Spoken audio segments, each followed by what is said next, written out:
ආයිබෝන් කියලා පිළිගන්නවා Sinhala recipe YouTube channel එකට. අද මම ඔයාලට කියලා දෙන්නේ පාන් පිටි උළුදු පිටි පාවිච්චි කරලා උළුදු වඩය දෙන්න කොහොමද කියලා. මම මේක අද ටිකක් වැඩිපුර හදනවා. මම සේවා කරන ආයතනයේ අවශ්‍යතාවයකට පාන් පිටි කිලෝ 2යි උළුදු පිටි කිලෝ 2යි. මුලින්ම පාන් පිටි ටික දාගමු.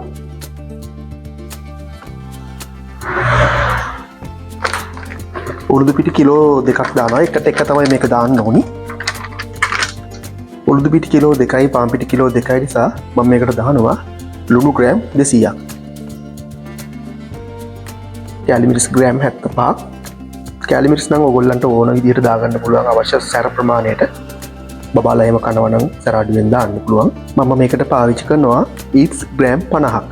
අපේ ඊට්ස් එක වතුර ටිකක් දාලා හොඳින් දිය කරගමු.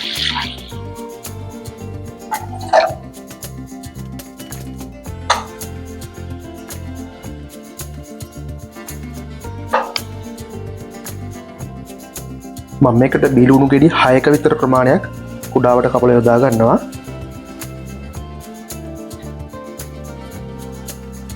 ඔයාලට ඕන නම් අමු මිරිස් කරපිංච වගේ දේවල් පාවිච්චි කරන්න පුළුවන් මේකට.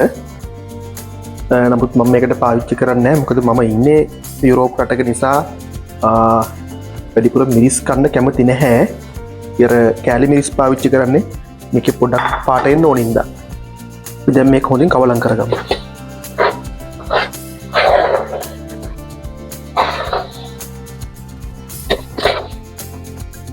අපි දැන් කලින් හදාගත්ත ඊට්සුයි වතුරයි මේකට කවලම් කරමු. මම මේකට වතුර ලීටර 3.5ම එකපාරේ යොදා ගන්නවා. මොකද මම මේක කලින් හදලා තියෙන නිසා මම මේකේ පදම දන්නවා. ඔයාලා වතුර එකතු කරනකොට ටික ටික එකතු කරන්න.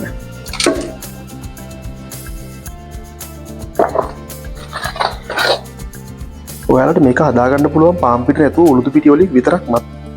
දැන් උළුදු ඇට බෙන්ඩර් කරලා හදාගන්නත් පුළුවන් පෙඟෙන්න දාලා. මේ මිශ්‍රණය මෙන්න මේ ගානට වගේ ඇනෙන්න ඕනේ මුළු හැන්දරගත්තා කිමින් සරේ වැටෙන විදියට. අපි දැන් මේක පැයක් වහලා තියමු. මේ ඊට්ස් එක ක්‍රියාකාරී වෙලා අපේ මිශ්‍රණය හොඳින් පිපෙන්න ඕනේ. පැයකට පස්සේ මගේ උළුදු වඩේ මිශ්‍රණය දැන් මම උළුදු වඩේ හදාගන්න යන්නේ. ඒකට මට තව ඕනේ නා වතුර භාජනයක් උළුදු වඩේක අතේ ඇලෙන්නේ නැති වෙන්න විතරම මට වතුර භාවිතා කරන්න සිද්ධ වෙනවා.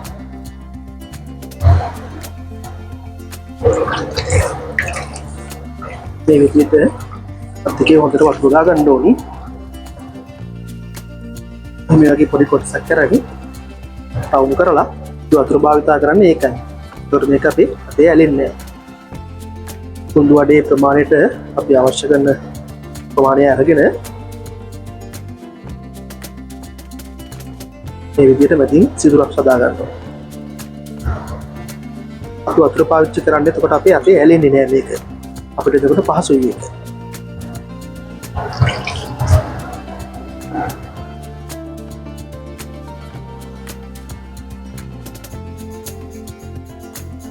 මම මේ උළුදු වඩ මිශ්‍රණය උළුදු වඩ 215 220ක් විතර වගේ ප්‍රමාණයක් හදා ගන්නවා. මේක ඔයගොල්ලෝ ලංකාවේ සාමාන්‍යයෙන් ඔය කඩේ ගන්න තියෙන උළුදු වඩේ සයිස් තමයි.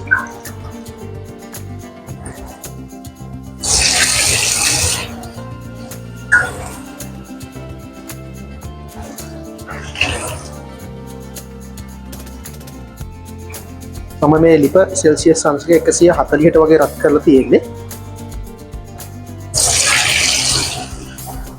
මේකට පෙරලා පැද ගන්න තියෙන්නේ. මම මේ උරුදු වඩේ බදින්නේ බාගෙට. මොකද මේක තව පාරක් බදිනවා.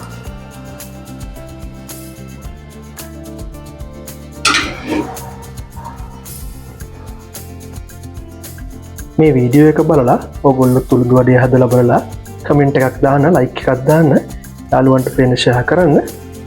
අපි ආයේ අලුත් වීඩියෝ එකකින් හම්බ වෙමු. ඔයාලා හැමෝටම සුබ දවසක්.